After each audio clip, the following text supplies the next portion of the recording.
We have to do a better job of reporting hate crime, but we also have to do a better job of preventing hate crime. We have to find ways to reach these young people before they become radicalized. How we go about that, I leave to greater minds.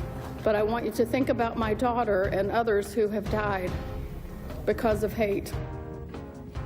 Welcome back to Horrible. That was Susan Bro, the mother of Heather Heyer, the woman killed by a white supremacist during the Charlottesville, Virginia protests of the year 2017. She was on Capitol Hill recently making a plea to lawmakers that more needs to be done to combat the growing problem of hate in this country, organized hate. This comes as legal experts and former FBI agents tell NBC News that American law enforcement does not have the same tools to fight domestic terrorism that it has to fight international terrorism. Another challenge is that some government programs that had been in place to counter violent extremism in this country have been shut down, believe it or not, and had their budgets slashed shortly after this administration came into office, the Trump administration. Back with me now is Rosie Gray, Rabbi Jill Jacobs, Jason Johnson, and Michael German. Michael, what about law enforcement? Your experience with the FBI and how much on their toes were they about watching these groups?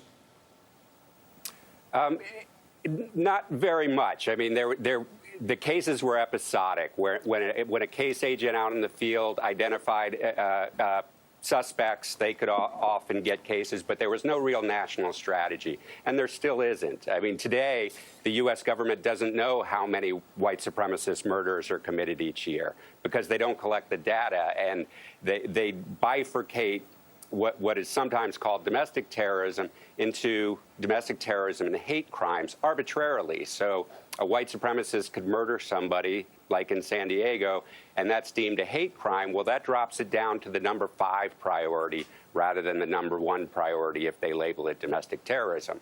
And hate crimes also, by Justice Department policy, are deferred for investigation to state and local agencies.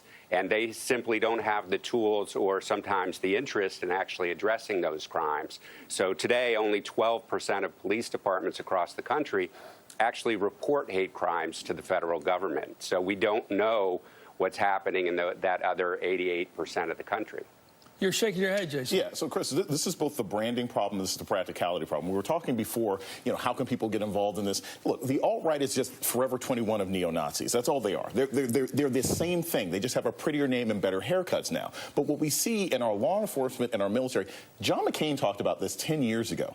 He said we need to start being more careful about the kind of people that we're bringing into the military because we were seeing neo-Nazi swastikas and things being painted in Baghdad. We find out about police departments all the time that have people who are joining so that they can then train neo-Nazi groups. There is not a concerted effort. The Obama administration tried to a certain extent, but unless there is a sincere effort on the part of rooting these people out and finding them to be ideologically incompatible with providing security to this country, we won't stop this problem. In fact, we'll be feeding these kinds of people because they often go into the armed forces, go into the military, go into local police departments, and then go out and engage in these acts of terror or train people who they know who will. Tell me about Rosie, about the way lonely people, I mean, I'm looking for the pattern here. People lonely, they want to go join a group. The group accepts them in. They can't get out because they're so embraced. The kids know each other. The wives or husbands know each other. They become like part of this group that you can't just step away from.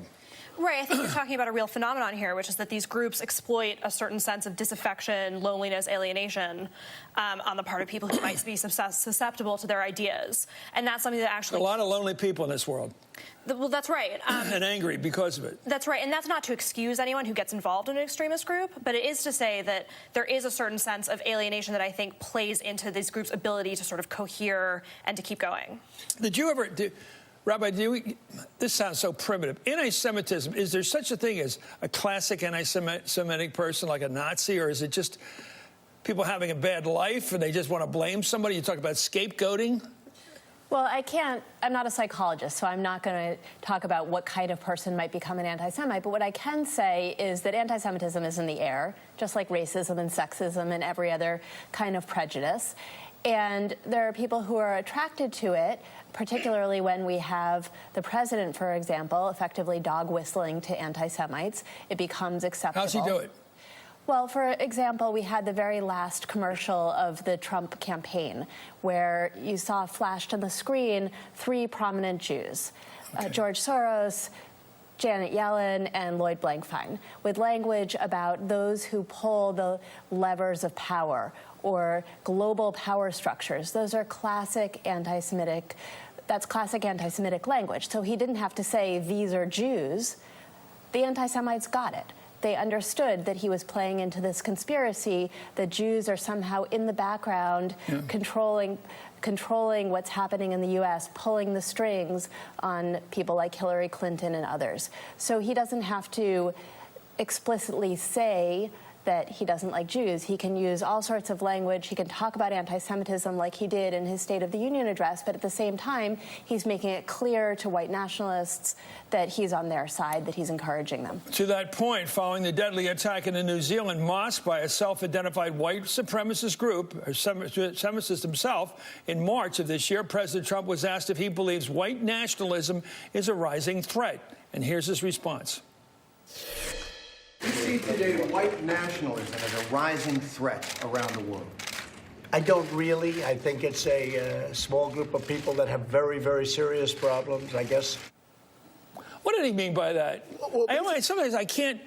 I think it's always about holding together his 40% plus coalition that goes all the way to the fringe, and he can't waste a few on the far end. That's how I think of the guy. It's all about economics, of keeping that 40-some% together. And by the way, there's 2 or 3% way over there. I don't want to lose them. He doesn't want to lose them because they drive the other group. Chris, remember, this is the guy who said... I'm not sure they drive them all. This is the guy who said 10, 12 years ago that David Duke was a fool. Then he said he didn't know who he was. Then remember just a couple months ago, he's like, I'm a nationalist.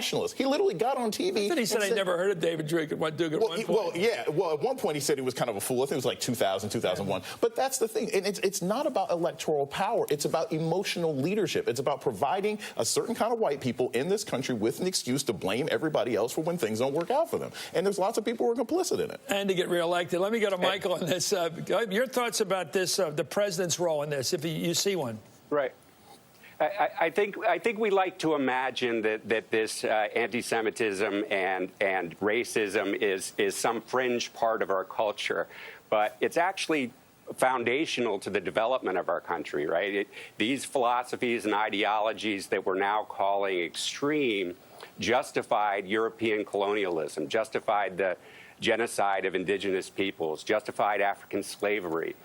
Justified Jim Crow laws, and it's really only in our recent history that these ideas have been pushed to the margins since the civil rights movement. I mean, it was the 1970s that George Wallace was still running for national office, open segregationist. So, while these ideas have been somewhat pushed to the margins, they still animate a lot of a lot of U.S. policies, our immigration policy, our foreign policy.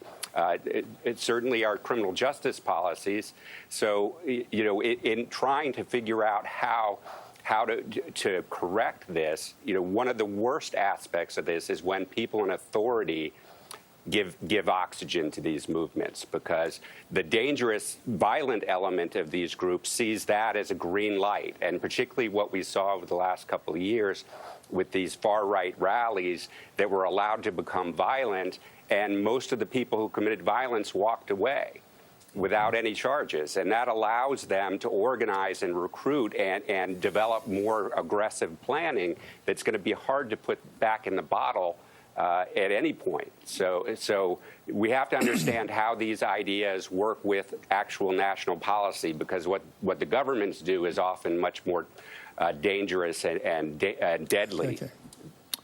Thank you so much, Michael German. Thank you, Rosie Gray, Rabbi Jill Jacobs, and Jason Johnson.